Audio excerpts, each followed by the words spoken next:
Bienvenidos a su programa Rema Matrimonios. Le damos las gracias infinitas al Señor por permitirnos compartir su palabra, su consejo, su instrucción. Le damos gracias también a usted por escucharnos, por vernos y también por compartir este ratito con nosotros y permitirnos que entremos a su casa. Este programa está basado en el Salmo 127.1 que dice: si el Señor no edifica la casa, en vano trabajan los albañiles. Recordemos, nosotros somos los albañiles. Si no tenemos al Señor, que es el fundador, que nació de Él, es el matrimonio, difícilmente vamos a lograr que nuestra casa quede bien cimentada, bien hecha, ¿verdad? Entonces lo necesitamos a Él. Mi nombre es Jochebed Mayorga y el nombre de mi esposo, Johnny Sandoval. Como dice mi esposa, sí, muchas gracias por permitirnos compartir con ustedes la palabra. Damos gracias al Señor por esta gran oportunidad que nos da, ¿verdad?, de poder hacerlo, ¿verdad? Y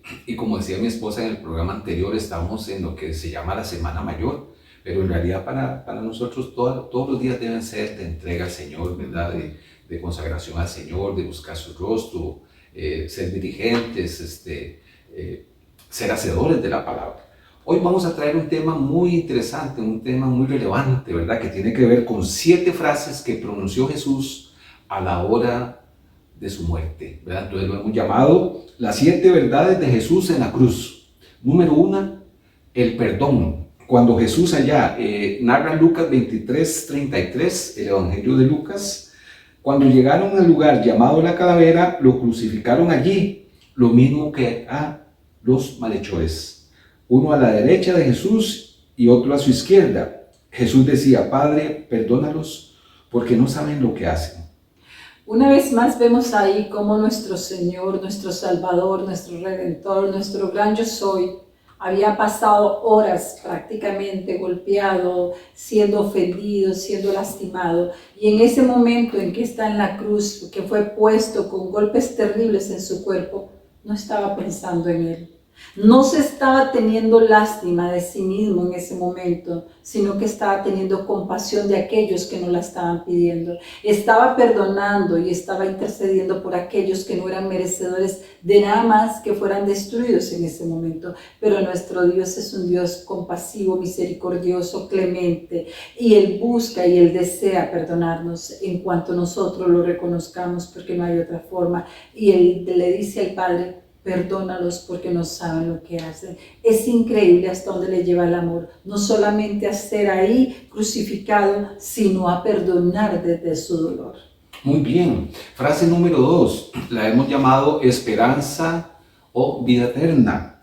Lucas 23:39, sigue narrando. Uno de los malhechores que estaban allí colgados lo insultaba y le decía: si tú eres el Cristo, sálvate a ti mismo y sálvanos a nosotros.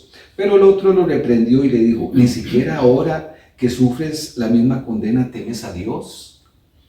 Lo que nosotros ahora padecemos es justo, porque estamos recibiendo lo que merecían nuestros hechos. Pero este no cometió ningún crimen. Y a Jesús le dijo: acuérdate de mí cuando llegues a tu reino. Y Jesús le dijo: de cierto te digo que hoy estarás conmigo en el paraíso. Me parece tan interesante porque ambos tenían la misma, estos dos ladrones tenían la misma oportunidad, o de ser condenados, ir al infierno mismo, ¿verdad? O de ser perdonados, restaurados, e ir a la casa del Padre, ¿verdad? Como dice la palabra de Dios, esa esperanza, ese paraíso. Y uno de ellos la desaprovechó, uno de ellos usó lo que tenía ahí todavía de fuerzas y de estar ahí con esa amargura, con ese enojo, con esa ira, y retaba, provocaba, insultaba a nuestro Dios. En otros versículos dice que los insultaba.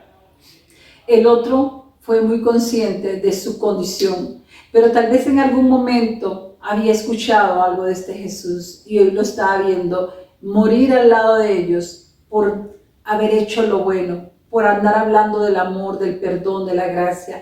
Y este hombre reconoció la deidad de nuestro Señor y reconoció su señorío y le dijo: acuérdate de mí hoy que estés en el paraíso. O sea, acuérdate. O sea, y él llegó y en ese momento se dio la oportunidad de decir: yo creo lo que has dicho.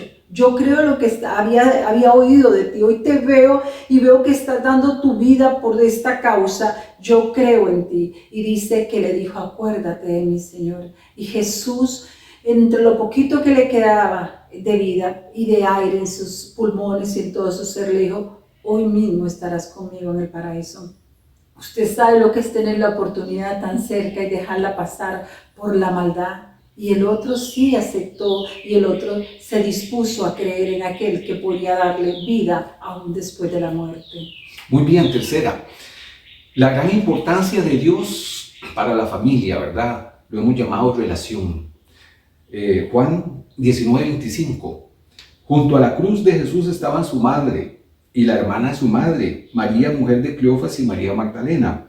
Cuando Jesús vio a su madre y vio también presente al discípulo a quien él amaba, le dijo a su madre, mujer, ahí tienes a tu hijo. Y al discípulo le dijo, ahí tienes a tu madre. Y a partir de ese momento el discípulo la recibió en casa. Ay, a mí me deja sin palabras Jesús. Es que realmente Jesús nos deja sin palabras su amor, su ternura, su compasión, como Él está en agonía. Es que no me canso de decirlo, está en agonía y está pendiente de todos los acontecimientos. Su oído lo tiene abierto, sus sentidos, sus ojos están ahí en control de todas las cosas a pesar de su condición desfigurada, golpeada. Y me parece tan interesante que vuelva a ver a su madre hermosa y la ve y siente compasión de ella. Tal vez sus hermanos a ese momento todavía no habían creído en él y él sabía que muriendo él iba a quedar muy sola, iba a quedar sin ese apoyo, sin ese amor, sin esa compañía de la que ella iba a necesitar. Y la encarga a Juan y le dice a ella, madre, ahí está tu hijo, ahí está tu madre. O sea, le encarga una responsabilidad a Juan. Y dice que María se fue a vivir a la casa de Juan.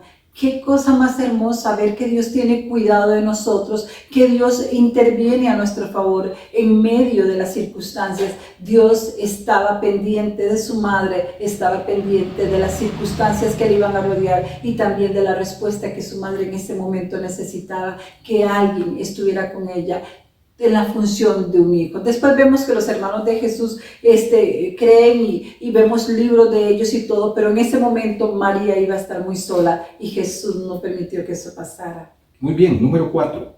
Jesús estaba cargando en la cruz el pecado de cada uno de nosotros, ¿verdad? Ahí, según lo que nos enseña Isaías, que Él fue molido por nuestros pecados, ¿verdad? Y hay una parte donde está cargando ya el pecado y siente soledad. Siente que Dios, ¿verdad?, le abandonó. Entonces hemos llamado a esta gran verdad soledad. Está en Marcos 15:34. Y a las 3 de la tarde Jesús clamó a gran voz, Eloí, Eloí, lama sabactani, que significa, Dios mío, ¿por qué me has desamparado? Aquí le vemos que por primera vez le llama Dios mío, o sea, clama a ese Dios todopoderoso. Sabemos que Jesús es 100% hombre, 100% Dios. Y en ese momento la humanidad, lo que Él era, humano, total, ahí entregándose, sintiendo el dolor. Como antes alguien me decía por ahí, es que usted no tiene que tener lástima cuando ve a Jesús en la cruz del Calvario porque Él como Dios no sentía dolor. Pues sería alguien que estaría haciendo una obra de teatro y eso jamás. Jesús sintió dolor, Jesús se compadeció, Jesús se lamentó. Jesús se entristeció porque aún su Padre volvió su rostro cuando todo el pecado del mundo estaba sobre él. El Padre tuvo que por un momento retirar su mirada hacia Jesús y eso le clavó a Jesús una soledad porque era la primera vez que Jesús se sentía desamparado, no se sentía en esa conexión con el Señor, con su Dios Padre. Y ahí es donde le dice, Dios mío, ¿por qué me has desamparado? ¿Cuántas veces hemos pasado por ahí? ¿Cuántas veces nos hemos sentido desamparados? Pero realmente Dios trabajando en algo en nuestras vidas. Y ahí Dios estaba cumpliendo un propósito en Jesús, que aunque en el momento iba a ser un poco doloroso para Jesús, iba a ser confortable después.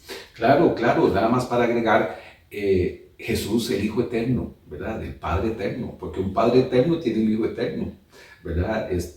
Y desde el inicio, allá en Juan 1:1, en el principio del verbo era con Dios y el verbo era Dios y este verbo se hizo carne y habitó entre nosotros y vimos su gloria, ¿verdad? Entonces, en el principio del verbo, o sea, es la palabra de Dios, Jesucristo, ¿verdad? Entonces Dios siempre mismo ha vivido desde la eternidad, si lo pudiéramos mencionar así, desde la eternidad hasta la eternidad, Pero en ese momento hubo esa separación porque Jesús estaba llevando el pecado. Entonces Jesús tuvo esa gran soledad.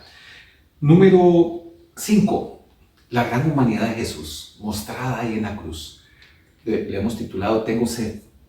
Juan 19:28. Después de esto, y como Jesús sabía que ya todo se había consumado, dijo tengo sed.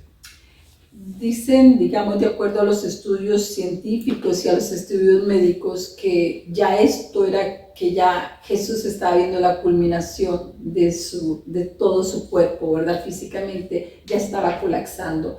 Al él haber, ¿cómo se llama?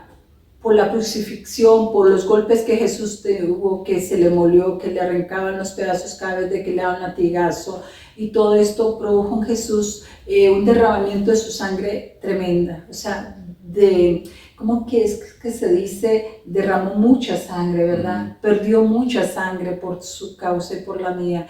Y lógicamente no le daban de beber agua, no nada. Inclusive en un momento dado que él quiso pedir, le iban a dar vinagre con algo que iba a ser droga, y él dijo, no, un momento. Entonces vemos que su cuerpo ya empezaba a colapsar, sus riñones, su hígado, todo su cuerpo, ¿verdad? Ya empezaba a entrar como un estado ahí de debilidad, así perdón. Entonces fue cuando Jesús dijo, tengo sed, ya su cuerpo estaba colapsando. Ese término, tengo sed, deja claramente a nivel médico que ya él percibía dónde ya iba a venir su muerte, ¿verdad? Entonces, qué tremendo, porque ahí nos deja ver también su parte humana, sensible, ¿verdad? De la necesidad física que estaba experimentando. Y número 6, todo se ha cumplido, ¿verdad? Entonces, la frase de Jesús la podemos encontrar en Juan 19:30, ¿verdad? Cuando Jesús probó el vinagre, ese que hablaba mi esposa, que le pusieron, y dijo, consumado es. Ya él dijo, ya está aquí, ya llegó mi momento, ya llegó la hora, he cumplido con el Padre, he cumplido con el propósito del Padre de ser camino, de ser respuesta, de ser esperanza para todos aquellos. He cumplido, hoy he sido el sacrificio vivo, hoy he sido aquel cordero inmolado sin mancha, sin pecado. Hoy se ha cumplido la única oportunidad que tiene el ser humano para volver a Dios, que reconociendo a aquel en la cruz y reconociendo su condición de pecado y reconociendo que solamente a través de este acto yo puedo tener vida eterna, perdón de pecados y mi nombre escrito en el libro de la vida. Así es, muy bien. Y la frase número 7, la verdad número 7, regreso a casa. Lucas 23:44 al 46. Desde el mediodía y hasta las 3 de la tarde hubo tinieblas sobre toda la tierra. El sol se oscureció y el velo del templo se rasgó por la mitad. En ese momento Jesús clamó a gran voz y dijo, Padre, en tus manos encomiendo mi espíritu. Y después de haber dicho esto, expiró. Él sabía, Jesús sabía de quién venía y hacia dónde regresaba. Él sabía el cumplimiento de todo este sacrificio, cuál era el propósito. Era el propósito de Dios Padre para poder alcanzarnos, para poder dar una oportunidad de regresar nuevamente al Padre, solamente es a través de este sacrificio. Cuando se lee aquí que el velo del templo se rompió, ¿saben? Se rompió de arriba hacia abajo. Una forma de darnos ya apertura total, absoluta. Ya no es ningún hombre que abre esa oportunidad a nivel humano, religioso. Ahora es Jesucristo. Usted tiene, como yo la tuve, la oportunidad de reconocer ese sacrificio en la cruz del Calvario, de reconocer su condición de pecado, de reconocer que el único Cordero, el único que puede traer perdón de pecados es aquel que murió por mi pecado, que murió llevando y cargando los pecados de todos aquellos, y que Él ahí cumplió el propósito. ¿Cuál es el propósito? De darnos esperanza, de darnos la oportunidad de perdón y de restauración y de volver a casa. Usted puede elegir qué quiere hacer con su vida. Recuerde, ya después de que usted muera, nadie puede elegir por usted, nadie puede decidir por usted, pero usted hoy está oyendo este mensaje y puede decidir por Cristo y decirle, Señor, te recibo en mi corazón, reconozco que ese sacrificio en la cruz del Calvario llevaba mi nombre, me arrepiento y te pido perdón. Y te ruego que escribas mi nombre en el libro de la vida y usted será salva y nos veremos en la cena y nos veremos ahí con el Padre y nos regocijaremos de la gloria de Dios a nuestro favor. Que el Señor te bendiga, que el Señor te guarde. Muchas bendiciones. Hasta la próxima.